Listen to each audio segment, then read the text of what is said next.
somebody that not only knows how to lead their people, but somebody that also can make them follow.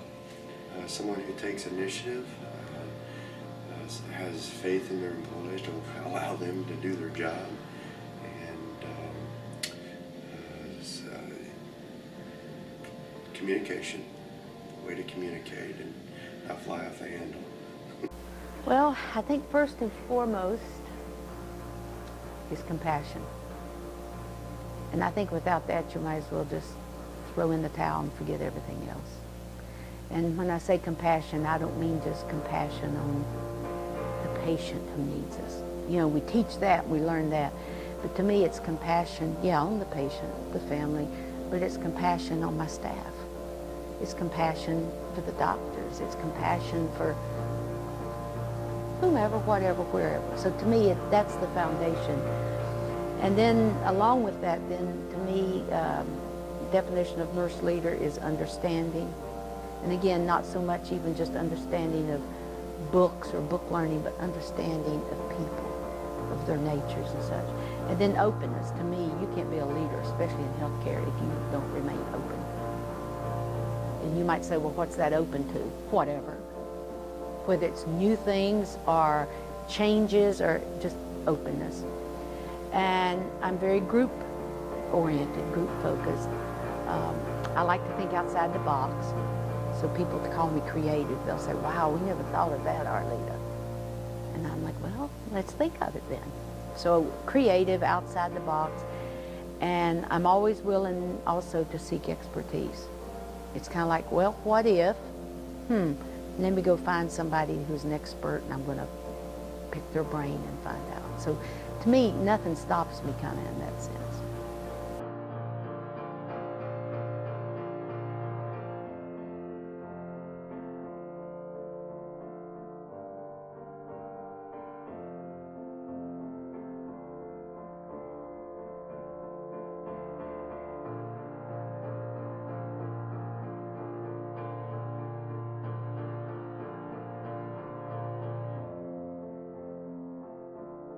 Practical, I'm realistic, and I'm always positive. And I'm always open for growth and improvement. I don't think in my 40 years here I've ever been satisfied just to say, well, that's the way it is and we not changing it. I've always been open to say, well, tell me about it, or let's look at this, or let's analyze it. Well, let's just say what if. So that's my approach.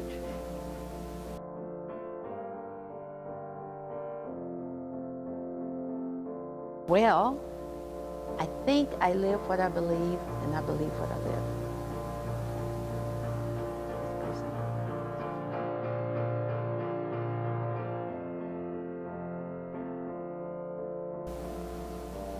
This, I think, is probably one of our biggest challenges in management. To me, it's like, you've got to do it intentionally. There's a radio program on a Christian radio station called intentional living.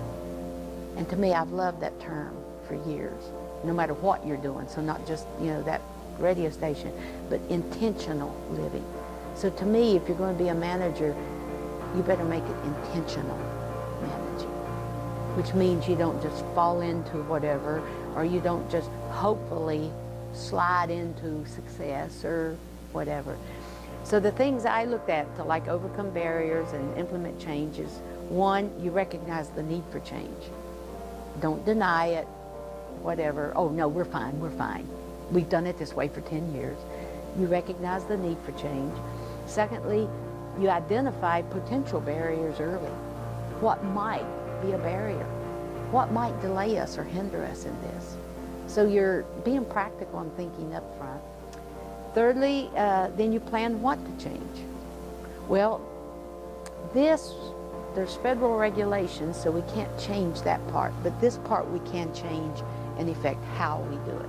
So you kind of decide what you're going to address, what parts you're going to change. And then the fourth was you plan it, you review it, and you even do an analysis before you start it. And you might say, well, how do you analyze something if you haven't done it? But you can analyze whether you are ready for it. Have I considered everything? Have I thought it through? Have I pulled in all the players? Have I considered the good and the bad? Have I, and you just keep asking that till you run out of questions. So you still analyze it even before you do it. And I depend heavily on that. And then the fifth thing I thought about was you make sure everybody knows that their input is valued and that their involvement is crucial. So it doesn't matter who it is or what little piece they play, you've got to make sure that every one of them knows Arleta needs my input.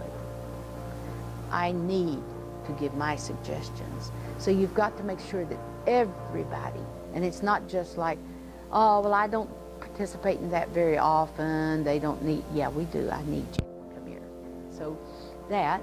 And then the last thing is then be ready to tweak, revise, change, and redo whatever you got.